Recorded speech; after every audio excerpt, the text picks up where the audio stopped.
পুর নিয়োগ দুর্নীতি মামলায় এবার ইডি স্ক্যানারে মদন মিত্র। 29শে জুলাই সকাল 11টায় কামারহাটির বিধায়ককে হাজিরার নির্দেশ ইডি। এই সপ্তাহেই মদন মিত্রের স্ত্রী এবং দুই পুত্রকে তলব করেছে এনফোর্সমেন্ট ডিরেক্টরেট।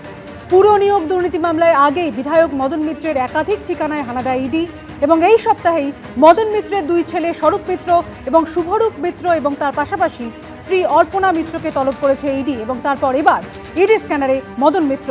29শে জুলাই সকাল 11টায় কামারহাটির বিধায়ককে হাজিরার নির্দেশ ইডি। এই সপ্তাহে মদন মিত্রের স্ত্রী এবং তার দুই পুত্রকে তলব করেছে ইডি। পুর নিয়োগ দুর্নীতি মামলায় আগেই বিধায়ক মদন মিত্রের একাধিক ঠিকানায় হানা দেয় ইডি এবং এই সপ্তাহেই মদন মিত্রের দুই ছেলে স্বরূপ মিত্র এবং শুভরূপ মিত্র এবং তার পাশাপাশি স্ত্রী অর্চনা মিত্রকে তলব করেছে এনফোর্সমেন্ট ডিরেক্টরেট।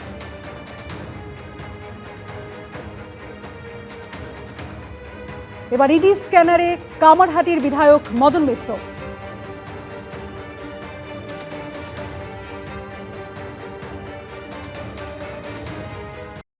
যদি আমায় ডাকে, আমি কোনো ডেট, অসুখ, জ্বর, কোনো বাহানা দেব না। আমি সমস্ত রকম ভাবে ইডি কে সহযোগিতা করব। এই সপ্তাহে তো আপনার পরিবার মানে আপনার স্ত্রী এবং পুত্রদেরও ডেকেছে, এই সপ্তাহে তো যাওয়ার কথা, তারা যাবেন? সবাই যাবে, প্রত্যেকে সহযোগিতা করবেন।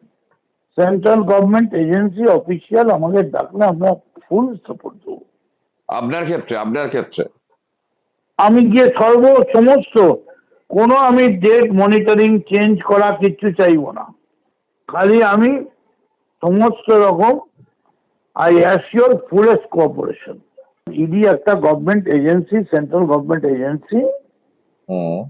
এরা নিশ্চয়ই যখন ডেকেছে নিশ্চয়ই প্রয়োজন মনে করেছে। আমি একজন দেশের সাধারণ নাগরিক, আমি সর্বশক্তি দিয়ে এদেরকে সহযোগিতা করব। এই যে শিবির বদল করলেন, এর সঙ্গে কোনো সম্পর্ক আছে? আমি এসব কোনো মন্তব্য করতে চাই না।